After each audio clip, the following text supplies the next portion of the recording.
Hey everyone, and welcome back to the channel. If you're a cat parent, you know that our furry friends are curious explorers. They love to sniff, nibble, and play with just about anything they can get their paws on, and that often includes our beautiful houseplants. But did you know that many common indoor and outdoor plants can be incredibly dangerous and even fatal for our feline companions? Today, we're diving deep into the world of pet safe gardening. We LLB identifying some of the most common yet toxic plants that you absolutely need to keep away from your cats. Your cat's safety is paramount, and a little bit of knowledge can go a long way in preventing a serious emergency. So, grab a notebook and let's make our homes a safer paradise for our purring pals. First up on our list is a plant that many of us receive in beautiful bouquets or grow for their stunning, fragrant blossoms. The lily. I cannot stress this enough. All parts of the lily plant are extremely toxic to cats. This includes the stem, leaves, flowers, pollen, and even the water in the vase. We're talking about true lilies here, from the Lilium and Hemerocallis genera, like tiger lilies, Easter lilies, stargazer lilies, and daylilies. Even a tiny amount of pollen licked off their fur can lead to acute kidney failure within just a few days. The initial signs might be vomiting, lethargy, and a loss of appetite. If you suspect your cat has come into contact with a lily, it is a critical emergency. You must get them to a veterinarian immediately. There is no home remedy for this. Because of the severe risk, my advice is to simply have a zero lily policy in your home and garden if you have cats. It's just not worth the danger. Next, let's talk about the sago palm. This plant has become incredibly popular as a stylish houseplant, but it's a major threat to our pets. It looks like a miniature palm tree, which adds a tropical vibe to a room.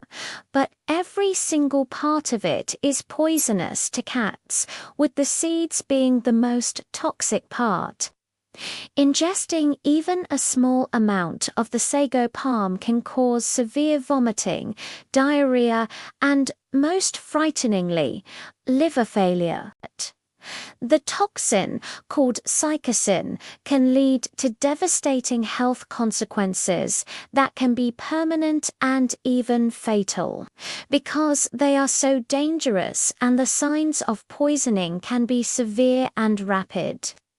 It's best to completely avoid having sago palms in your home or in your yard where your cat might have access.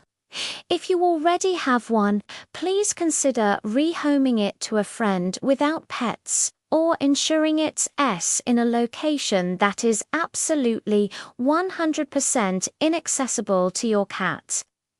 Moving on to another popular one, the Dieffenbatia, also commonly known as dumb cane. The name dumb cane actually comes from the effect it has when chewed. This plant contains insoluble calcium oxalate crystals. When a cat bites into the leaf or stem, these microscopic needle-like crystals are released and embed themselves into the tissues of the mouth, tongue, and throat. This causes intense pain, severe irritation, drooling, and swelling. In severe cases, the swelling can become so significant that it obstructs the airway, making it difficult for your cat to breathe. While it's not usually fatal like lilies, it causes extreme discomfort and distress. If you notice your cat pawing at their mouth, drooling excessively, or having difficulty swallowing, and you have this plant, you should call your vet for advice. They might recommend giving your cat some milk or water to help rinse their mouth out and soothe the irritation. Another common plant to be wary of is the philodendron. This is a huge family of plants, and they are incredibly popular as houseplants because they're so easy to care for and look fantastic trailing from a shelf. However, just like the Dieffenbacher, philodendrons contain those insoluble calcium oxalate crystals. So, if you're curious, Kitty decides to take a bite, they'll experience that same painful oral irritation, intense burning, swelling of the mouth and throat, and excessive drooling. While a small nibble might not cause a major crisis, it's definitely something you want to avoid. If you love the look of philodendrons, make sure they are placed high up on shelves or in hanging baskets completely out of your cat's reach. Always be vigilant and check for fallen leaves that your cat could find on the floor. It's all about managing the environment to keep them safe. Let's discuss a flowering plant that many people have in their gardens, the azalea, which is part of the rhododendron family. These shrubs produce beautiful clusters of flowers in the spring, but they contain substances called grainotoxins. When ingested by a cat, these toxins can disrupt the function of nerve and muscle cells. This can lead to symptoms like vomiting, diarrhea, drooling, and weakness. In more serious cases of poisoning, a cat might experience a drop in blood pressure, tremors, seizures, and even fall into a coma. All parts of the plant are considered toxic. If you have azaleas or rhododendrons in your yard and your cat goes outside, it's crucial to supervise them or create barriers to keep them away from these plants. If you suspect your cat has eaten any part of an azalea, contact your veterinarian or an animal poison control center right away. Now, for a plant that's especially popular around the holidays, the poinsettias have had a reputation for being deadly to pets. But the good news is that their toxicity is often greatly exaggerated. Are they toxic? Yes. But they are generally considered to be only mildly irritating. They produce a milky white sap that can cause irritation to the mouth and stomach. If a cat eats a part of the poinsettia plant, you might see some drooling, vomiting, or occasionally diarrhea. It's very rare for poinsettia ingestion to cause a serious medical issue that requires intensive veterinary care. So, while you don't want your cat munching on them, you probably don't need to panic if they take a small nibble. Of course, it's still best to keep them out of reach to avoid any upset tummies and discomfort for your furry friend. Another group of plants to be aware of are tulips and hyacinths. These beautiful spring bulbs are a welcome sight after a long winter, but they can pose a danger to our cats. The most toxic part of these plants is the bulb itself, as it contains the highest concentration of allergenic lactones. If a cat were to dig up and chew on a tulip or hyacinth bulb, it could cause significant irritation to their mouth and esophagus, leading to drooling, vomiting, and diarrhea.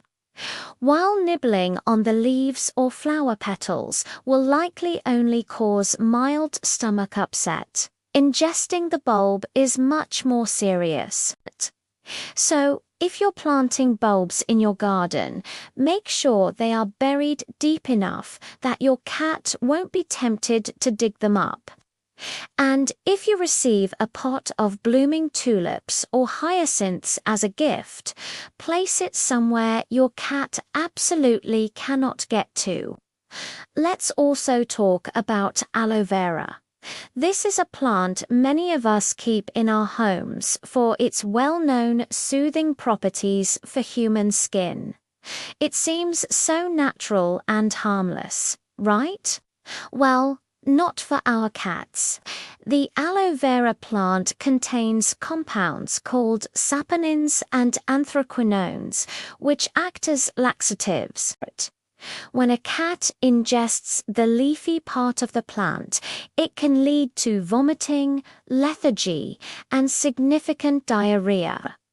While the gel inside the leaves is generally considered safe, it's the outer plant material that causes the problem. Since we can't really expect our cats to neatly extract only the gel, it's best to keep the entire plant away from them. If your cat does eat some aloe vera, the symptoms are usually not life-threatening, but it can cause a pretty uncomfortable bout of tummy trouble.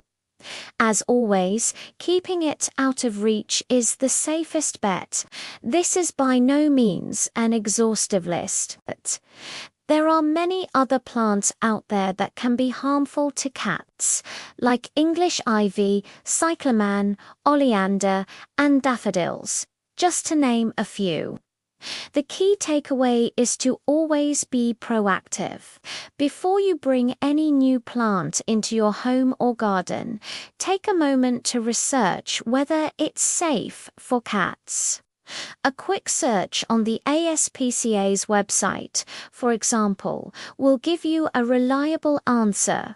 They have an extensive and searchable database of toxic and non-toxic plants. If you ever suspect your cat has ingested a toxic plant, don't wait. Call your veterinarian or the pet poison helpline immediately.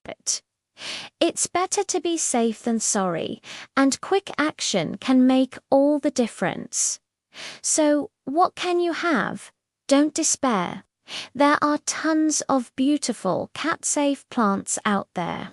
Spider plants, Boston ferns, Areca palms, and the vibrant calathea are all fantastic, non-toxic options that can green up your space without posing a threat. You can even grow a little pot of cat grass or catnip specifically for them to chew on, which can help deter them from your other houseplants. Creating a safe and enriching environment is one of the best things we can do for our beloved cats. It just takes a little awareness and planning. Thank you so much for watching today. I hope this information was helpful and empowers you to create a safer home for your feline family. If you found this video valuable, please give it a thumbs up. And do not forget to subscribe and hit that notification bell so you won't miss our future content. Stay safe and give your kitties a scratch behind the ears for me. See you in the next video.